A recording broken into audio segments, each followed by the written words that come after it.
अस्सलाम वालेकुम। CS6 ton का लेक्चर नंबर 18 करना है हमने और होपफुली ये हमारी मिड टर्म का लास्ट लेक्चर होगा। अगर करने पड़े तो हम 22 तक कर लेंगे, मे बी 22 लेक्चर आ जाए, बट मोस्टली लेक्चर 18 तक ही होते हैं। ओके, अब इसमें हमने कनेक्शन ओरिएंटेड नेटवर्किंग के बारे में पढ़ना है और ATM के बारे में स्पेसिफिकली पढ़ना है। अच्छा, अब वो कहता है LANs and WANs can both connect multiple computers but they have different base technologies and meet different goals.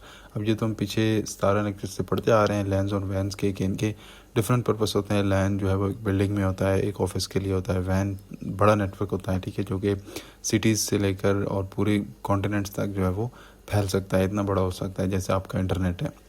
तो कहते हैं कि इनकी बेस टेक्नोलॉजीज डिफरेंट है और डिफरेंट गोल्स भी डिफरेंट हैं, जाहिर सी बात है। ATM के बारे में कहता है कि the single technology that is design to meet the goals of both LANs and WANs. यानी ATM को इस तरीके से डिज़ाइन किया गया है, एक सिंगल टेक्नोलॉजी है, ठीक है, इसको ऐसे तरीके से डिज़ाइन किया गया है कि इसको आप लैन में भी यूज़ कर सकते हो और वैन में भी यूज़ कर सकते हो। यानी इसको डिज़ाइन इस तरीके से किया गया है कि अगर लैन में यूज़ करोगे तो लैन के गोल्स आप अचीव कर सकते हो इजीली, और अगर वैन में यूज़ करोगे तो वैन के गोल जो है वो इजीली अचीव कर सकते हो। अच्छा, ATM uses the concept of connection oriented networking. Connection oriented networking का जो कॉन्सेप्ट है वो मैंने पिछले भी लेक्चर में शायद आपको सिंपल सा बताया था कि ये बहुत सिंपल चीज़ होती है कि जैसे आप फॉर एग्जांपल कॉल करते हो ना एक बंदे को, तो जब आप कॉल करते हो और वो कॉल अटेंड करता है आगे से, तो ये आपके दरमियान एक कनेक्शन जो है वो इस्टेब्लिश हो जाता है। बस कनेक्शन ओरिएंटेड नेटवर्किंग भी कुछ इस तरीके की चीज़ होती है कि दो कंप्यूटर्स जो है वो कम्युनिकेशन स्टार्ट करने से पहले अपने दरमियान एक कनेक्शन जो है वो इस्टेब्लिश करते हैं, ठीक है, एक लिंक बनाते हैं।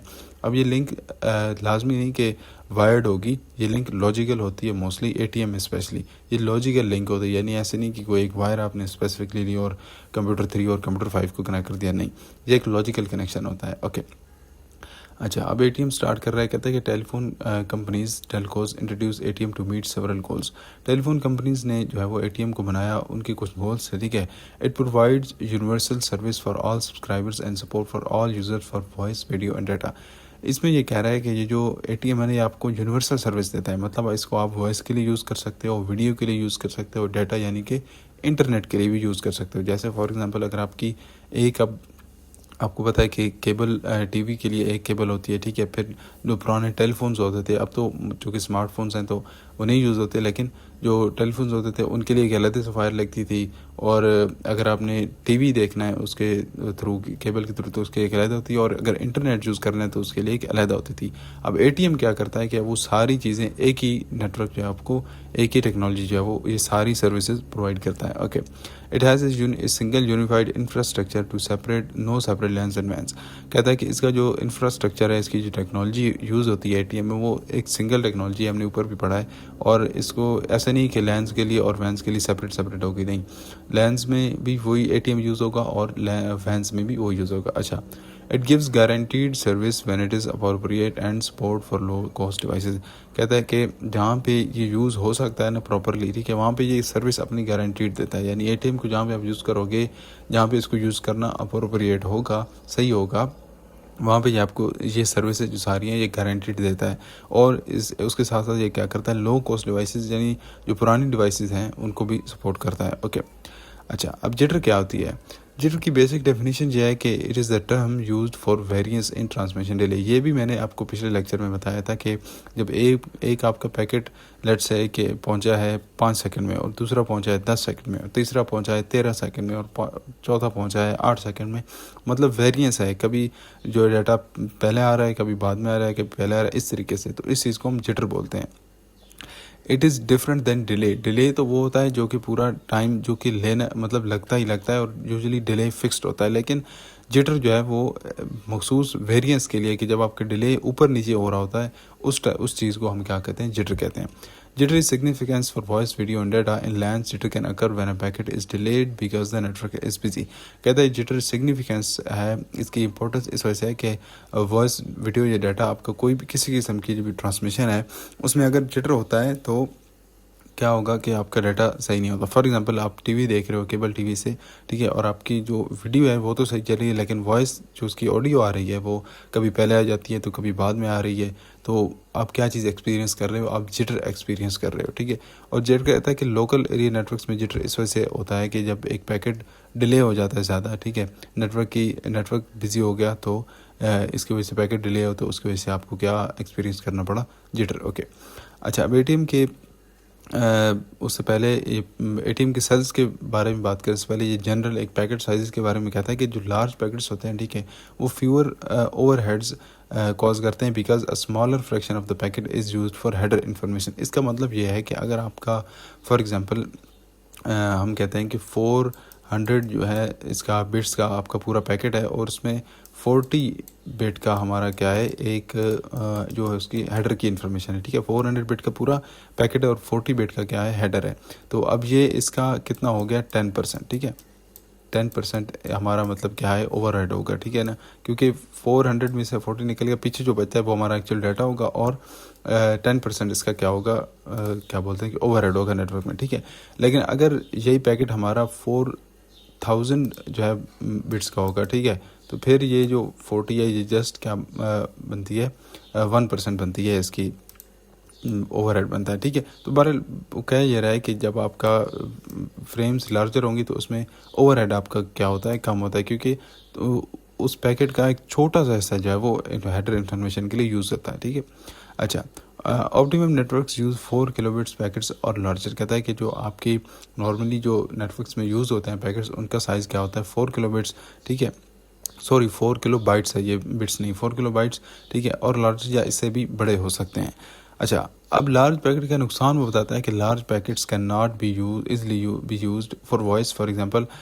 अच्छा, वॉइस के लिए आप नहीं यूज़ कर सकते, यानी जो आपके टेलीफोन जो आप कॉल्स करते हो उनके लिए या रेडियो वगैरह के लिए आप नहीं यूज़ कर सकते। क्यों?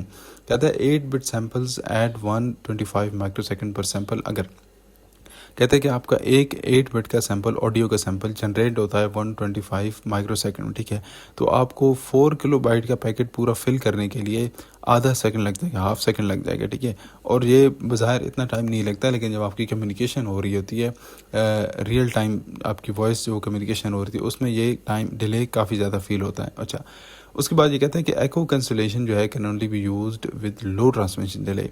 एको कैंसलेशन ये है कि आपको आपकी अपनी आवाज़ दोबारा ना सुनाई दे, ठीक है, इस चीज़ को एको कैंसलेशन बोलते हैं। जैसे आपने एक्सपीरियंस किया होगा कि आप नॉर्मल जो कॉल करते हो सिम पे, ठीक है, उस पर समटाइम्स ऐसा होता है कि अगर आपके सिग्नल ऊपर नीचे होते हैं तो आपको आपकी अपनी आवाज़ दोबारा सुनाई देती है, बहुत ही अजीब सी वो होके, तो डिस्टॉर्टेड सी होके वो सुनाई देती है, तो वही चीज़ क्या हो रही थी, एको हो रही होती है। तो कहते हैं कि एको कैंसलेशन अगर आपको चाहिए तो आपका ट्रांसमिशन डिले जो है वो लो होने लाजमी है, और अगर आपका पैकेट बड़ा होगा तो उसमें क्या है कि डिले ज़्यादा आएगा, और जब डिले ज़्यादा आएगा तो आपको एको कैंसलेशन फिर नहीं मिलेगी। अच्छा, अब हम आ गए एटीएम के सेल पे। एटीएम सेल के बारे में कहता है कि एटीएम ने जो आपका है ये मोड या टेक्नोलॉजी अपने गोल्स को अचीव करने के लिए उन्होंने क्या किया, फिक्स्ड साइज़ के पैकेट्स यूज़ किए जिनको हम कहते हैं सेल्स, ठीक है। ये मखसूस एटीएम के पैकेट्स को सिर्फ आप सेल कह सकते हैं, बाकी नॉर्मल नहीं। तो ओके, तो फिक्स साइज़ के पैकेट्स हमने यूज़ किया है। Each cell has 53 octets. 53 octets का मतलब है 53 बाइट्स, ठीक है, 53 बाइट्स। अच्छा, ऑक्टेट का मतलब यहाँ पे बाइट है। अच्छा, तो इसका साइज़ कितना हो गया, 53 octets. VPI VCI fields identify the cell destination. इसमें वीपीआई और वीसीआई की फील्ड्स होती हैं जो कि सेल की डेस्टिनेशन जो है वो अचीव करते हैं कि ये आइडेंटिफाई करते हैं कि ये किधर सेल किधर जा रहा है। VPI means virtual path indicator और VCI means virtual channel identifier या वर्चुअल सर्किट आइडेंटिफायर भी इसको बोलते हैं। अच्छा, उसके बाद है फिर प्रायो, ठीक है, प्रायो इज सिंपल प्रायोरिटी, इन्होंने पता नहीं क्यों उसको लिखा है। Prio tell if cell can be discarded CRC. अच्छा, प्रायो के आपको क्या बताता है कि सेल्स जो है वो डिस्कार्ड किया जा सकता है या नहीं, उसमें कोई अगर कहीं पे मसला आ गया है तो उसको डिस्कार्ड करना है या नहीं।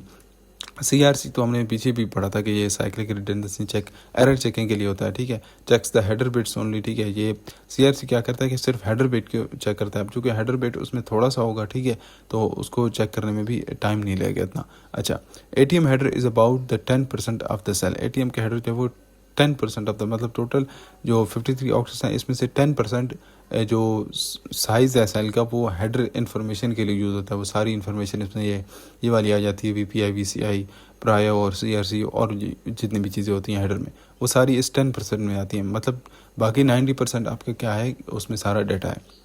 Ethernet can have overhead of only 1%, कि ईथरनेट के जो उसमें पैकेट्स हैं उसमें 1% तक का ओवरहेड भी हो सकता है। यानी उसमें कुछ पैकेट्स में, ईथरनेट के पैकेट्स में मुमकिन है कि आपके पास जो हेडर इन्फॉर्मेशन है वो जस्ट सेल की या पैकेट की 1% हो। Engineers sometimes call the ATM overhead the sale tax. ये वैसे इन्होंने एक एक्स्ट्रा बात लिखी है कि इंजीनियर समटाइम्स ये जो ओवरहेड होता है ना, ये 10%, ये 1%, सारा इसको सेल टैक्स भी बोलते हैं कि ये ATM का क्या है, ये सेल टैक्स है। अच्छा, अब ये थोड़ी सी इन्फॉर्मेशन मैंने ऊपर जो है वो इन्होंने नहीं लिखी थी, तो मैंने एक्सप्लेनेशन के लिए लिख दी कि ईच सेल हैज़ हेडर। इसमें जो आपका ATM सेल है ना, इसमें हेडर 5 बाइट्स का होता है और जो बाकी पे लोड होता है, मतलब आपका एक्चुअल डाटा, वो 48 बाइट्स का होता है।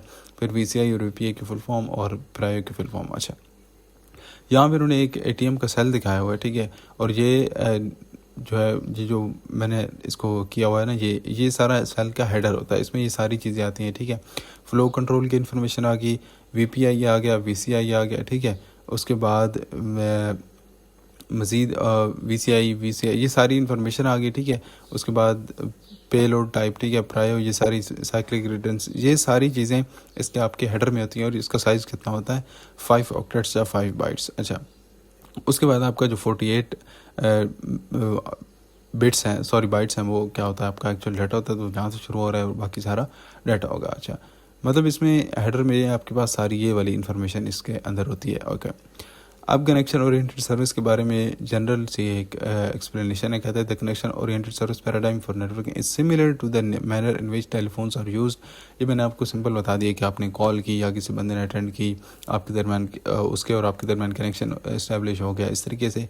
अब उसी चीज़ को इसने लिखा हुआ है कि a caller dials a number of destination, ठीक है, आपने एक नंबर डायल किया, the telephone at the destination signals arrival, ठीक है, उस दूसरी साइड पे टेलीफोन जो है वो रिंग होता है, तो उसको एक अराइवल की जो है वो सिग्नल मिल जाता है, ठीक है, आपकी जो रिसीवर होता है, जिस बंदे को आप कॉल कर रहे हो, ऑफ कनेक्शन रिक्वेस्ट के, किसी ने कनेक्शन रिक्वेस्ट के लिए जो है वो कॉल की है। If the call person does not answer, the caller gives up after waiting for a night, ठीक है।